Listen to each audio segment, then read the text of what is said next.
დიქტატურა ტირანული სახით სრულად ჩამოყალიბდა.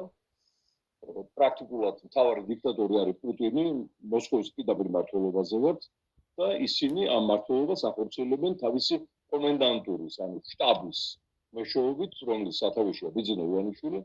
ეს ჯგუფი მთლიანად მოწოდებულია ქვეყანა გაყიდოს, საშოვარი იშოვოს, ხოლო წინააღმდეგობა ჩაახშოს ყველაზე სასტიკი დიქტატორული მეთოდებით, როგორც არის აკრძალვა პოლიტიკური პარტიების, პოლიტიკური საქმიანობის, არასამთავრობოების, მიტინგების და დემონსტრაციების, აქციების დიქტატურის აუცილებელი მახასიათებლები არის.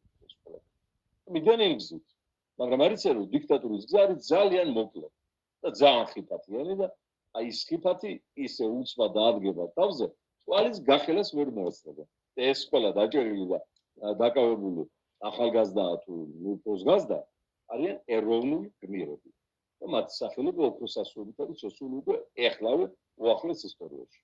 ისინი არიან აი ეს ჯარისკაცები საქართველოს, რომელთა მხრებზე იდგა ჩვენი ქვეყანა 1000 წლები. აი მათი გენის და საქმის განგრძელებლები, მაგრამ ვიყურებ ეს რაც ხდება, ფაქტობრივად არის საგანგებო მდგომარეობა. დიქტატურამ გამოაცხადა საგანგებო მდგომარეობა და აკრძალა კონსტიტუციური ინსტიტუტები ქვეყანაში აქციების უფლებიდან დაწყებული აზრის გამოხატვის გაგრძელებული და კონკრეტული პარტიები, მასმედია, NGO-ები ეს ყველაფერი ჯდება სრულ ფორმატში დიქტატურისა ერთის გამოკლებით. დიქტატურებს რაღაცა იდეა აქვს ყოველთვის არიან რა თქმა უნდა ღვთისმგლობელები და ღვთისმიდან გადავარდნილები, მაგრამ იდეით მარტავა რაღაცას ზიარებენ ან ნაცის თქვა რა დიქტატურა იყო ჰიტლერი, მაგრამ ნაციზმით გააგიჟა მთელი გერმანელი ხალხი და 97% აირჩია. ვინ არ ყოფილა ასეთ მაფიოზურ ხარჯში გაბმული.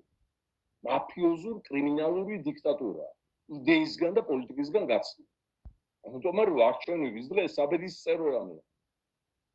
იქ დაშვებული ერთ შეცდომას მოსდევს ისტორიული გარდატეხები.